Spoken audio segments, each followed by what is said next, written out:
What is going on, YouTube people? That's right, my voice is shot. I said it last year. I will say it again this year. The National is a young man's game, and I am a young man no more. Uh, Definitely got my ass kicked this week, for sure. Long days, late nights, lots of talking has wrecked my voice, mostly, more so than anything else. It is absolutely hammered. So we may keep this short and sweet. I had two pickups. We're going to cover trade night on Friday night and the show floor on Saturday. Trade night on Saturday night popped up between the Bally's and the Clay Ridge at a little event to attend with Filmington and some other content creators on the rooftop bar. And it also happened to be connected to the walkway where all the trade nights have been popping up. There is basically an enclosed bridge, I guess, for lack of a better term. So it's kind of neutral territory. Like, there's no security. So people literally are just sitting on the floor laying all their cards out. There was a small food court there that got taken over as well. So that's where trade night pretty much popped up at. I made one deal there. We'll talk about that. I'll save all the pickups for the end, but I did make one trade there that I was very excited about. And this trade night did give off Chicago vibes last year. It felt very similar to that in like the organic nature of it, the chaotic nature of it in regards to just people, pulling tables out of the food court and setting up shop on the floor and, just that like, this literally is a pop-up trade night, which was very reminiscent of the Chicago stuff last year. So that seemed to be where most of the major trade nights were going down. People did try at some of the hotels to do it, but just did not happen. I think Flipping Steve had heard, and I had heard as well, that there was multiple times people tried to set up trade nights in the Borgata, and they shut that shit down fast. Which, Steve had nailed that right from the beginning, early on, months ago, talking about how the casinos are not going to let that stuff fly. So we were there for a few hours, went on a little boardwalk adventure with Flipping Steve for a slice of pizza. But I ended up staying up until like 2:30 in the morning on Friday night. Let's talk Saturday show floor. I thought Saturday was, and don't get me wrong, it was busy. It was less busy than what I thought it was going to be. But there was a busy show floor. It started very slow. The energy in the building was extremely low first thing Saturday morning because I think a lot of people stayed out late Friday night. You could just kind of feel it in the room because I get in 30 minutes early with the VIP pass or whatever. And by 11 a.m., it kind of like picked up to the normal vibe, but definitely a slow start to the day in terms of just energy, foot traffic, etc. But then things kind of took off. And like I said, it got busy, but I don't think it felt as busy as last year in Chicago. I'm still up in the air if I'm going to go on the show floor Sunday at all or not. If I do, it'll just be for like an hour. I think my big overall takeaway, and I'll do a full recap video earlier this week. I do think they may have had more attendance at this show overall. Thursday was way busier than last year on Thursday, I think. Friday also felt busier than last year on Friday. Saturday felt it was busy, but I thought it was going to be more busy. And I was speculating with some people last night, and I'm wondering if a majority of people front-loaded the show. Once again, we're in Atlantic City in the summer on a weekend. The room rates are insane. I'm staying at the Borgata. It was $1,200 for 3 nights. Saturday night's room and Friday night's room were very expensive compared to Thursday night's room. And I also heard, I wasn't here Wednesday, but I heard the preview night was extremely busy. So I am wondering if a lot of people were like, cool, I'll go Wednesday, Thursday, leave on Friday, like, hang out at the show all day and then make my plans to travel wherever I need to travel to, and then get the hell out of there before the room rates go through the roof. I forget the exact breakdown of our room, but I think Thursday night was like $200 a night. Friday night was like $400 a night, and Saturday night was like $600 a night. If you look at the daily breakdown, so I'm wondering if that's what happened here. That's my speculation. Is that people front loaded a trip to avoid AC on the weekend. Um, but I could be wrong. I'm completely guessing on that one. But that's my speculation on that.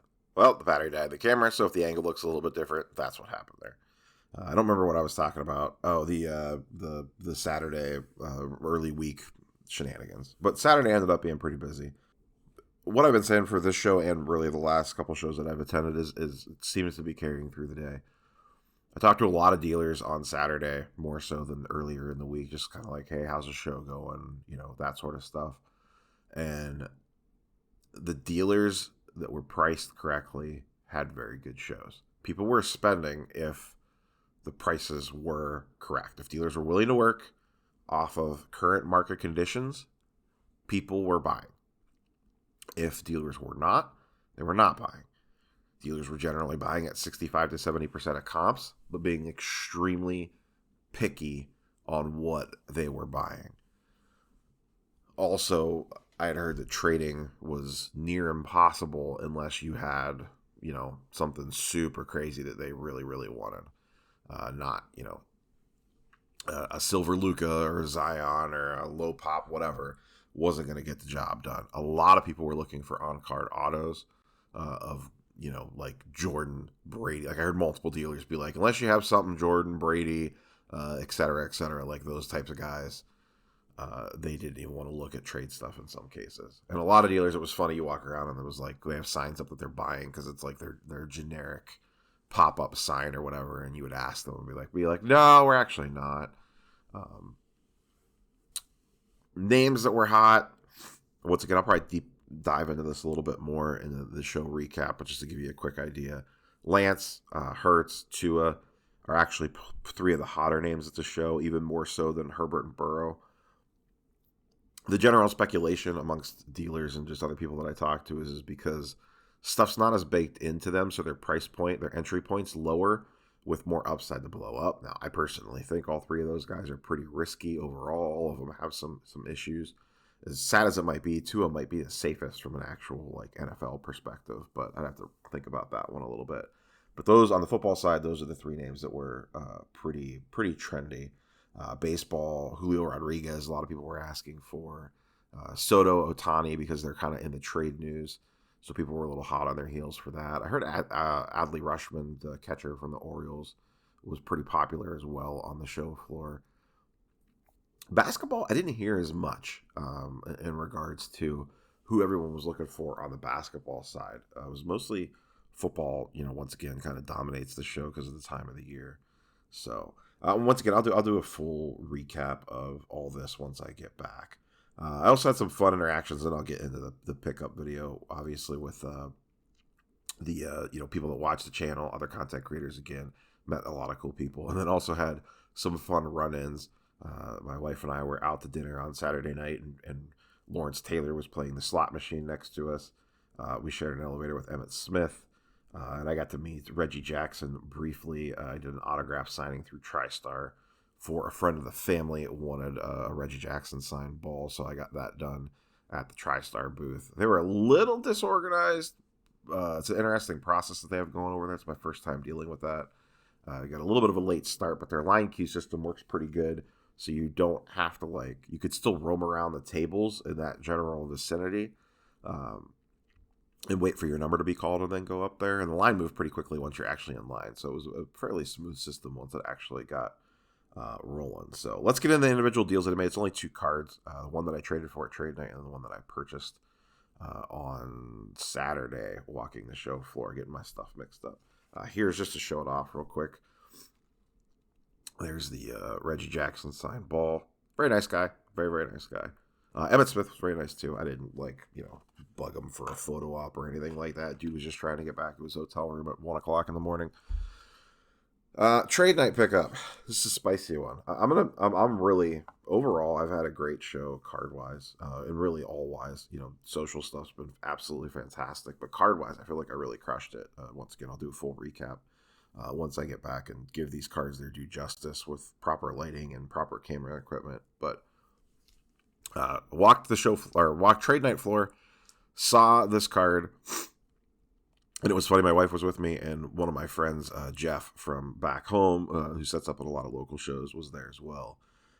And he was working with his dealer on something else, and I saw this card there, and he whispered to my wife, and he said, "Your husband's leaving with that card," and it is the much ballyhooed, much talked about green Tatum Prism color match.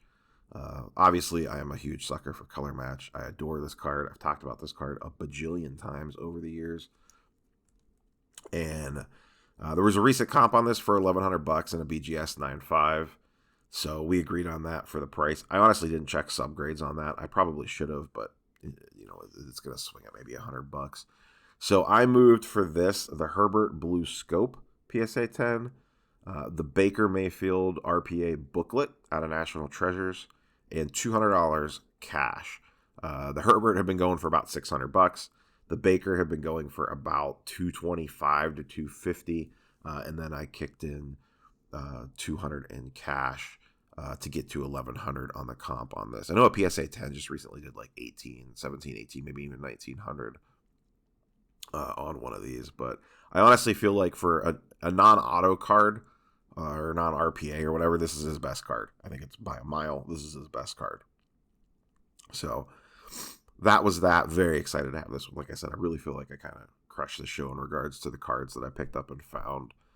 Even though it wasn't like a ton of quantity, I think it might be like 6 or 7 total cards for the 3 days, but I'm very excited about the stuff that I brought back. Once again, we'll do a full recap once we get back to the office and I have the full equipment. The other thing I picked up, obviously I got the Jim Brown SGC3. It's sitting back here on the first day of the show. That's that bad boy. And then I was kind of had my eyes out for a Jim Brown autograph. I did not have a Jim Brown auto. I know he signs a lot. There's a ton of his stuff out there. And I actually lost out on one of these a few weeks ago. A PSA 9 went up and I was bidding on it and ended up going for $900. And at the time, it was just more than I wanted to spend on it. So I was walking the show floor today and ran into this at MC Sports Cards booth, I believe. SP, Authentic Sign of the Times. I think this is one of his best looking autos. I'm a sucker for the old school Upper Deck stuff. This is from 2001. The PSA 9 of this did $900 within, I think, the last 3 weeks. I think that was about 2-3 weeks ago when I was bidding on that. They had this stickered for $775. I got it for $700 with a $900 PSA 9 comp. I feel pretty good about that. I'm actually going to look this card over and see. There's no subgrades on it, so I'm not a fan of that. It is a 10 auto, but I may actually look this over to potentially crack this. I don't think I'm going to crack the Luka or the Tatum. I'm just going to leave those as is. But this I might crack and maybe PSA it. I don't know yet. I'm going to look it over and try to get a vibe for it. I'm not super familiar with these cards in hand or how they grade, but at a very quick glance with bad lighting and eyes that are rapidly fading me after 3 days in Atlantic City, it looks okay-ish, but I need to take a closer look at it when I get back home, and maybe we'll crack this. Even if it only graded an 8, or if I get lucky and at 9 bumps, I'd be fine with it. I just hate the no subgrade BGS label. And we'll talk about it. It was a very BGS-centric show for me in regards to, I picked up more BGS slabs than slabs of any other company. But I did pick up slabs from 3 of the 4 companies. I got an SGC slab, a bunch of BGS, and a PSA. So diversified that a little bit, but very BGS heavy show for me. That was not by choice. It was just I went where the deals were, and that's where the deals were, and I was happy to take them. So, but very excited about this one. Very clean autograph on this. Absolutely great looking card. I think this is just one of his best autograph cards from all the ones that I've seen. It's on card auto, just fantastic looking. I was super excited to get this for $700. So that'll go in the old PC box most likely. And like I said, maybe we'll look that over and potentially crack that bad boy out. That's all I have for you guys and girls today. I'm shot, I'm tired, and I have an 8-hour drive ahead of me today. So like, comment, subscribe, and a whole bunch of national recap stuff coming this week. Obviously, no weekly Sunday market update since I don't have all the charts and graphs handy. And then we'll probably do, GemRate will probably have July data for us. Hung out with GemRate again on Saturday night for a while. So that'll probably be in there. We got some news wrap-up stuff to get to. that I just missed that was announced at the National. Some just smaller stuff. So we'll probably have a catch up news video at some point. But that's all I have for you guys and girls. Catch you on the next one. Peace.